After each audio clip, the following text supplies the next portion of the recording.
Hey, good evening, everybody. How y'all doing? This is Lady Des of Real Love Ministries Live. Many may know me as Lady Des of AM 1490 WMBM. We just want to welcome you all tonight being a part of Real Love Ministries Live. We are just so super excited.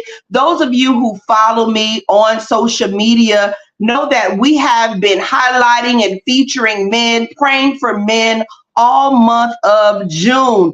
And I am just so super excited to be here to feature one of these men on tonight. And he is my friend. Listen, when you say divine connection, this has definitely been one of those moments, divine connections. And I am just so excited that he is here and we connected and we clicked right off the bat. And I wanted to introduce him to everybody. I believe that he is a hidden gem that has been hidden and stored away for such a time as this. And I am glad that he is here on Real Love Ministries Live. I want all of you to welcome to the platform with me. He is a professional, former professional baseball player. He is an author. He is an educator. He is a coach. I can go on and on, a mentor. He does a plethora of things. And let me tell you, he is very knowledgeable in the game of baseball. He is featured, I believe his YouTube is Talk Baseball with Coach Riddle. You all can follow him there, and I will be putting up all of his links to his website and everything. And I'm just so excited to have Coach Riddle, Bradford R. Riddle. I call him Brad. I want you all to welcome him to this platform on tonight. Brad, how you doing? How you doing, Lady Daz? Thanks for having me on your show this evening. Greatly appreciate being here. You're welcome. You're welcome. Thanks for joining. Now, Brad, tell us a little bit about yourself.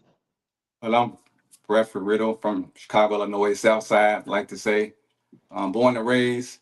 That's where the humbleness began for me on the South Side of Chicago. The upbringing, the family values, the morals, we all started for me at. Awesome, awesome. And Brad, as we were talking and we've been discussing, you spoke to me a lot about your family background, your mother, your grandmother, all of these people were inspiration. Can you tell us about them? Yeah, my mom and grandma, it was like tag teaming. It's like you had two people, that knew the Lord real well, knew the Lord backwards, as I like to say. They stayed on us, my siblings and everything. So, we had that foundation where we had to go to church on Sundays, and it's like it was times I didn't want to go. I wanted to go play baseball and I want to go to church and go play the game and then get hurt. And so I got smart. I started going to Sunday school, but I had my uniform underneath my church clothes. Wow. We had to get the Lord in our system. So once I got through Sunday school, I go play my game. It was ongoing then, and I just kept tradition going. So you always have played baseball from a very young age. How old were you when you remember you started playing? I was taught the game of baseball at the age 5 years old. My uncle taught me Wow. the game of baseball and just took me and ran with it ongoing. Wow. And as I was talking to you, I can see that that foundation of the Lord has definitely been set in you. And one thing about the Bible, it says, when you train up a child in the way that they should go, when they get old, they will not depart. So I can tell that that side of you have not departed. And has that been your strength throughout your life, and even when you went into professional ball? Yeah, I always had the Lord on my side. Even when things weren't going the way I wanted to go for me, one thing I did have was God, the Lord. I prayed, and so I just knew eventually it was going to come to pass. So I tell anyone, you can't make it without the Lord. And so I believe in that and I stick to that to this day, ongoing. Awesome, awesome. Now, you said you was taught at the age of 5 how to play baseball. Who taught you? My uncle, he taught me the game of baseball. He played baseball himself, and he took him under his wings, actually, and he just stayed with me and just taught me the things, at a young age, the game of baseball, how to respect the game, so that made a big difference. So for me, humble beginning started me at a young age. And so it Wow. just stayed with me. So it didn't start as an adult. It started when I was young, and seeing different things and had the opportunity to play baseball with some grown men at age 15 while I was in high school. So So a did big you difference. play Optimist when you was much younger, like going through elementary and middle school? Well, yeah, what they had was like they had like teams where you can like play little league and pony league. And then it Mhm. was a time where the team I was gonna play for and they wanted you to go canvas. Tell you a quick story. And so I brought the letter home to my uncle. And he said, my nephew not gonna be out there canvassing. That means you have a can and say, we'd like to support boys baseball. And I was excited. My uncle said, no, you good enough to play on our baseball team. And he was the coach of the adult baseball league, men's baseball team. And so I went out there. Went on there and played. He said, you just as good. And I never forgot that opportunity. So it made a big difference. So I'm in high school playing with grown men and starting. So that just stayed with me. Wow, wow. Did any of your parents play? Your mom, dad, or your siblings? Did Uh, any of them play, or you just had that gift of playing ball? Actually, my brother played football, but I never knew my dad played baseball until later on in life, whatever. Because one thing he always told me was, always take care of your mom. He Wow. never talked about him being a baseball player because I always knew my uncle taught me the game. He always said, one day you're going to take care of your mother. You and your siblings are going to take care of your mother one day. And he just was harping on that with me, saying, don't forget that. So he never talked about him playing baseball. So later on in life, I found out he was a good baseball player. And so that was in my genes already. But I was always told my uncle taught me the game, which he did. And he took me and ran with it with me. How did you feel when you found out that your father played baseball? And it's like, wow, It was good. this is where I got all of this from. It was a good feeling once I found it out. Regardless how long it been, once you found out about it, but you heard that good baseball player. But it was good to know that. So it's just Wow, never it stayed with me it's always stayed with me, knowing that he did play the game. good, good. And I know Brad, also talking with you, you're big on education. So tell us about your journey through education, high school, college, Played up until you being drafted. I played high school baseball and I felt I should have got drafted in high school, but for me, humble for, for me, humble beginning started for me in high school. One play messed me up, I think. I used to imitate one of the guys, want to be like one of the guys. When you're young, you always want to be like somebody in the big leagues. And so one Hmm. of the guys who I like to be like in the big leagues, he like hit his leg or whatever and catch the ball. I tried that in the game and the ball dropped out my hand. Wow. And the scout for the Cincinnati Reds was there. And he said, you would have caught that ball with two hands, you would have made a difference. I never forgot that. So again, my humble beginnings came back then when he counted. And so I never forgot that. So when I coach, I let kids know two hands catch from my experience. So that right there, I had to go to college and play college baseball for 1 year. And I got drafted by the Atlanta Braves that first year. I didn't sign one back to school, but they had my rights. I signed my rights over to the Braves at the time. So at the time back then, they had like my rights to, no other teams can talk with me because once you sign with a team, you with them. And then my sophomore year of college, I went on and played within the organization. And so that's how my baseball career got started. Awesome, awesome. So let's talk about you being drafted. Not only were you drafted, you played. How did that, what do they call it? How did that draft moment felt when you got that call and you were signed?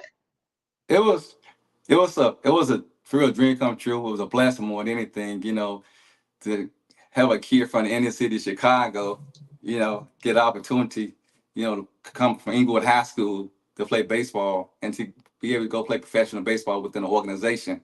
And so you just think about all the people who taught you the game. Again, it's not once you get there. It all starts when you're working your way up from being 5 years old, playing the game, being taught the game the right way, being a student of the game, and then it just carried from there. So once you get that opportunity, you just thankful. and then your family is happy for you, and that's just a beautiful moment. And then for me to get opportunity to play baseball, no, I didn't make it to the big leagues, but I was within the organization, the minor leagues. But the coaches who I had, Hall of Fame coaches who taught me the game the right way, you know, teach you the game and how to be a person off the field as well as on the field. And so that Yeah. made a big difference and everything. And that was the Braves way of doing things. You know, they care about you as a person, individual. And they always say what you do will reflect you as you get older. Always take care of yourself and do things the right way and treat people where you want people to treat you. And so you hearing that right there, and you was hearing that from your family members as well. Then you leave home from Chicago to go play baseball, and you hear coaches talking to you that way, and this and that. So it was a great experience, and I'll never forget it. And I always be thankful for the Braves giving me that opportunity to play professional baseball within the organization. Awesome. That's awesome, Brad. And you said it. Not only should you have the gift as far as on the field, but even knowing how to carry yourself off the field, and that's through your character, how you treat people, Right. the decisions you make. And you're big on mentoring children. I want to kind of go there. You're big on mentoring children because I think that is one of the greatest things when you instill that into them at a young age. They're going to always remember, Coach Riddle taught us about leadership. He mentored us. He taught us just practical things about life, of how to live. How important is that to you?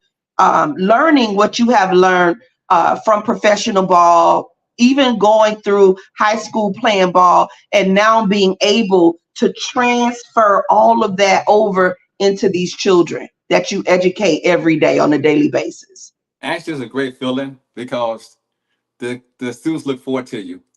They look forward to you coming there every day, and kids stay consistent.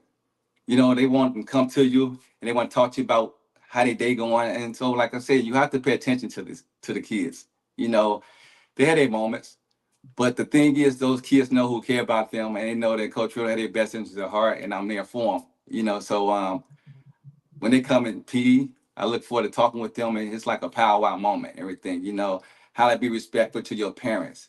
How not to say what to your parents is yes. It's all of the small things make the big difference in the kids, and I'm big on that. And so it's all about how the word, the terminology, and they Right. hear how you talk and what you're saying. They're gonna start doing it. Coach Riddle. Absolutely. It's not Coach Riddle. What? It's Coach Riddle. Yes, Coach Riddle. No, Coach Riddle. And I do the same to them. It's like role playing. And so it stays with them. So the beautiful part about all that, when they leave fifth grade and they go to middle school and they come back to the school and they see you and they thank you for what you did for them in the talks and, made a big difference and the parents appreciate it. But again, someone gave me the opportunity. And so I always believe, why can't you do the same thing for someone else who was a blessing to you, to somebody else and bless them as well? And so that's what I stand for. Awesome. And we need educators just like you, Brad, that is so genuine, because that's one of the things that I noticed as I was talking to you. You always spoke about the children, and how they make you feel, and vice versa. I remember the young lady that was like, "Hey, Coach Riddle, thank you for everything that you instilled in me." And a lot of times these children, they go to school and you don't know what type of background they come from. And sometimes you could be that father figure, or that big brother that they probably never had. So I just really thank you so much for what you do on a day-to-day basis as an educator and as a coach. Now, it's a word you told me you didn't care for at all to be called. You don't like the word jock. Oh no, I'm not a big fan So of tell John. us about that. We used to be called that back in the day. Oh, he's just a jock, or, she's a jock playing basketball.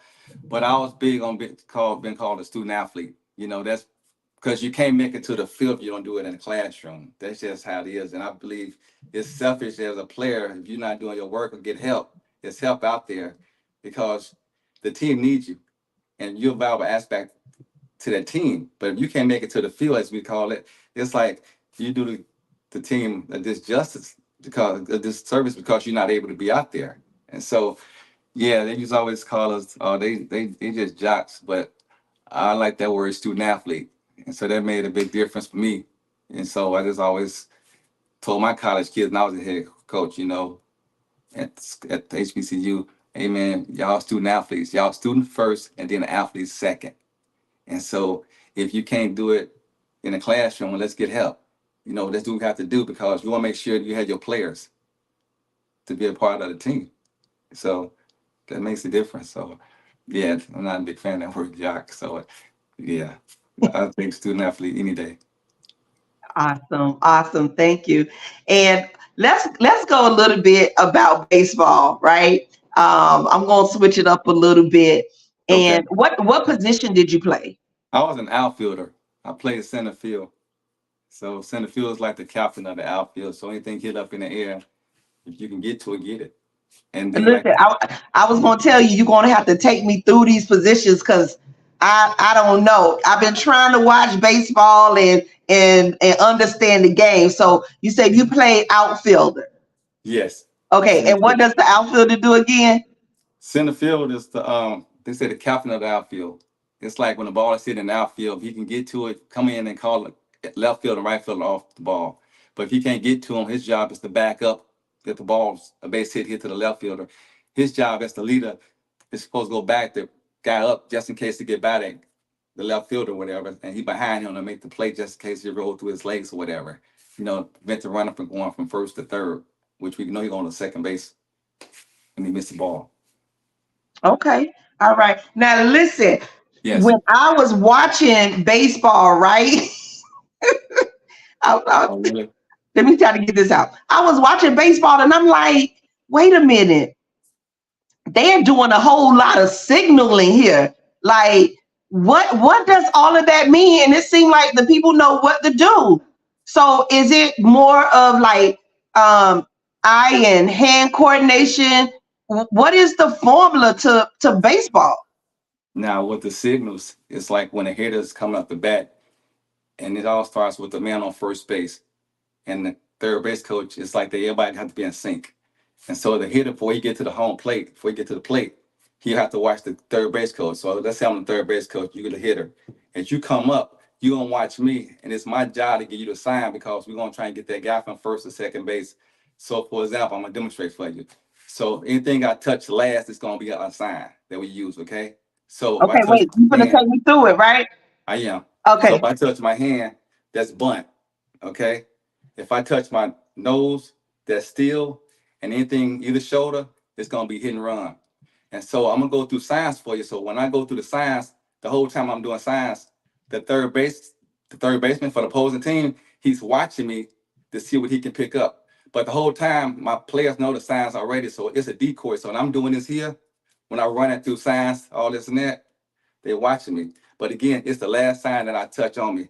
That's gonna be the sign that we're gonna use, okay? Got it? Okay. Okay. What did I give you? Um, hit and run. Good job. Took a minute, but good job. Oh wait, I got it right. You got it right, hit and run. It's always the last thing. Remember? Bunt, still hit and run. And I touched my shoulder. The last thing, I was just running through it. And the last thing I touched was my shoulder. And you caught it. So again, Let me each tell you what kind of threw me off. It was the clap. So I was like, yeah. Right. But it's all the okay, decoy. great, great. Because It's I all was the like, decoy. wow, it is definitely a lot of signaling, and you do have to pay attention. You have to pay close attention. Ooh, hold on, close attention to what is going on with the game, and that just seemed like a lot of pressure to me because you're in the game and you're watching, and it just takes good coordination. So let's talk about the book, the Okay. book, the book, the book. Yes, my life on and off the diamond. Brad, tell us Yes. the inspiration behind this book. Actually, can share a quick story with you about that. I remember I was young. I told my grandmother I wanted to write a book, and she said, "What's it gonna be called, Brad?" And I said, "Should have been me." And she said, "What should have been you?" And I said, "I don't know, but it should have been me." And she called me D Food. So many years later, she brought it back to my attention, And she said, remember you want to write that book? I said, yeah. And you said this and that. And she said, I did. And so then she started telling me all my accolades. She said, you played professional baseball, you scouted, you've been a head coach at the university, you worked March Madness for the NCAA tournament, Sweet 16, Elite Eight. You know, you went back and got your degree. And I'm like, yeah, I hear you. You know, it's like, I hear you talking, whatever. And then not long after that, she passed away. So when my grandmother passed away, I just started writing and started Wow. writing. And so my mother, she was helping me remember things that took place. And so right there, I had my grandmother who encouraged me, my mom who had finished the finished touches with me with the book. And so I came over with the book, My Life Went Off the Diamond by Bradford Riddle. And so that's how I came about. And yeah. Wow. And your mom was like the co-author, sounds like, of this book. So that is so great. Now, tell us a little bit about your mom, because she was taking you through the journey to help you remember a lot of these things that you written in the book. What are some of those things that she helped you remember? She just helped me remember some of the things that took place from not telling the whole stories and everything. She helped me remember some of the things, you know, that took place as I was coming up, you know, and everything in Chicago and all that, and things that I've done, you know, from being in baseball and being out of baseball and, you know, the church and everything. So, and then having the church family and have my immediate family and my whole family, you know. So I had a lot of people who supported me in what I was trying to do and everything. But she had me remember a lot of things, like I said, in a book. I go to her and ask her what took place, this and that, and she'd share with me and all this and that. And so she said, "That's just be encouraged and just keep plugging away. You know, your time gonna come when God sees fit for it to happen for you, you know, and to manifest." So I just never forgot that. Wow, absolutely. And did she ever, I know you told me that your mom passed away, and did she ever get a chance to see you produce this book? Because I think the book been out for a little minute, right? Yeah, she actually she saw the book and she read it. And she's an avid reader, and she liked it. She said, "You know, I ain't saying it because you're my son, because if it wasn't good, I'd tell you." But she says it's a good read and, you know, inspirational and, you know, can encourage people. You know, and she said, don't let it sit down. Don't let it sit. You know, do something with it, be a blessing to people with the book. And so now I'm looking forward to going forward with it. And so, you know, I know she's looking down for having above on me, or having above down on me, while I continue keeping the legacy going and remember the things that she shared with me that I never forget. And so Wow, it's just my wow, grandma. Yeah. wow. How long has the book been published, Brad? It's been out for a few years, but I never really done anything with the book during that time because my siblings and I was busy taking care of mom, you know, so we was making sure that she was okay. And I'm big on family as well as my siblings. And so we had did the best we could our mom. And so I wasn't even thinking about the book like that, you know? And it's Right. a time, place for everything, but family is very important to me. And so I just knew that, hey, when God see fit for me to move forward with that, he'll make it happen. But my mindset was, like my dad said, one day you and your siblings come take care of your mom. And it came to pass that we had to. And I thank my sister and brother for their support, and my family, you know, that support us during the time of my mother transitioning. And so I always be thankful and grateful for my family for that. This is just such a inspiring story, to hear that you put everything aside to take care of your mother, and that's someone that's putting their priorities in order, and just realizing what's really important, what is so much more important. And I just commend you. I commend you for just taking a seat back, and making sure that your mom was good before you even move forward with what you wanted to do.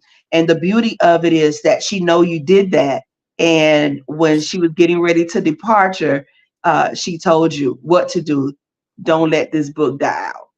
Yeah. Don't let it die. And you are picking it up and you're running with it.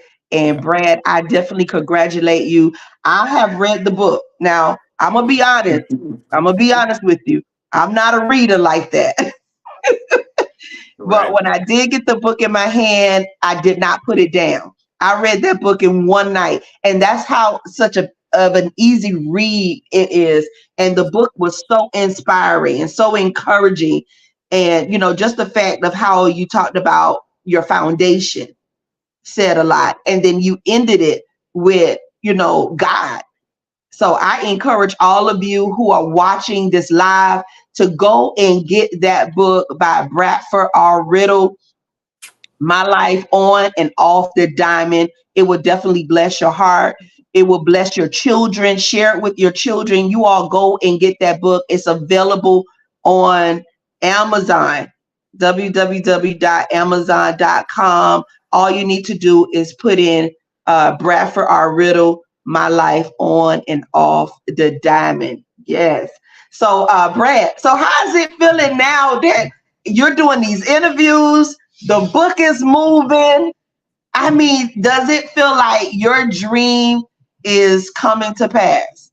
Yeah, it's a great feeling. Actually, it's good. Actually, I'm thankful for the opportunity that God blessed me to do the things I'm doing now going forward. A lot of times you can have things inside you what you want to do, but it's all on God time. I believe that wholeheartedly, and so I just believe when He see fit for son to go forward with it, it's gonna keep going. You know, Again, it's still, like I said, it's still a blessing, and I'm thankful for the opportunity that I'm in a position to go forward and meet good people and who God brought on my path, and that's a blessing in itself. Who really. I think he lost some connection there.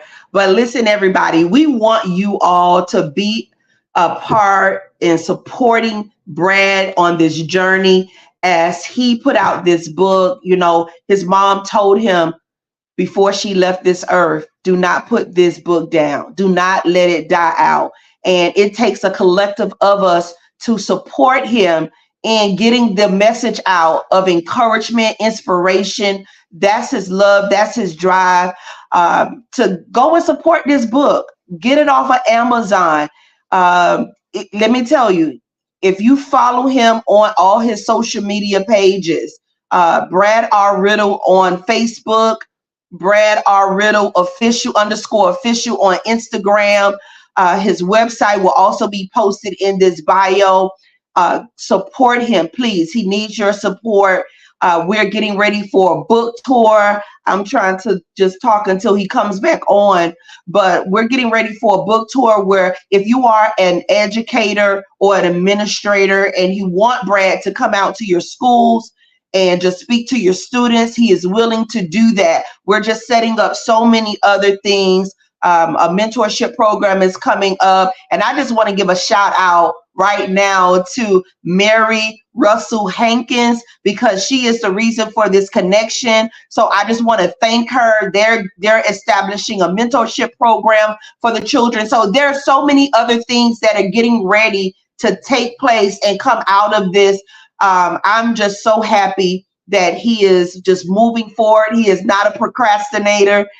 Since we've connected, we've been on the grind and just helping him and pushing him to support his vision. And I think it looks like he's trying to come back in, everybody. Give us a second here. I don't think he hears us. Hold on one moment.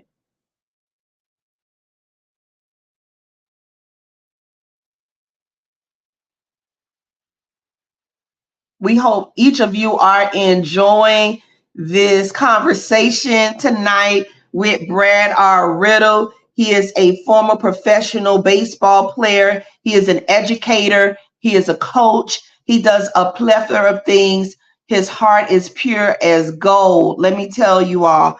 And it's just because of the foundation of his mom and grandmother and so many others that have been such a pillar in his life. And like I said, we're talking about his book tonight. We're talking about his journey through baseball. I think he's trying to log back in here.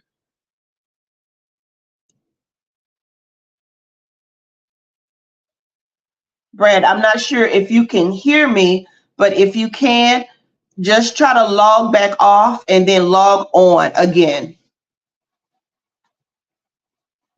We lost connection here. We just want to thank each and every one of you for tuning in tonight for Real Love Ministries Live, and we are featuring men all month long. If you follow me on all social media platforms, you're going to see for the rest of the month, we went through a 20-day prayer challenge and prayer journey, praying for our men with different prayer targets, and we're going to be featuring a male every day, every other day, I believe. I think it's every other day that we'll be featuring men that are doing things in a community that may not be featured on TV, or you may not hear about them even over the radio or social media, but they're moving and shaking in our communities. They're making an impact, a positive impact in the lives of so many, especially in the lives of their homes and their children. There are many husbands and brothers and uncles that are picking up the mantle and just taking care of their families. And we just want to let these men know that they're doing a great job. They're not forgotten. Let's see. They're not forgotten about. And we just want to esteem and encourage and highlight our men, and just encourage them to continue doing what they are doing. We do apologize, everyone. We're having some technical difficulties here. Give us one moment. Give us one moment, everybody. We'll be right back.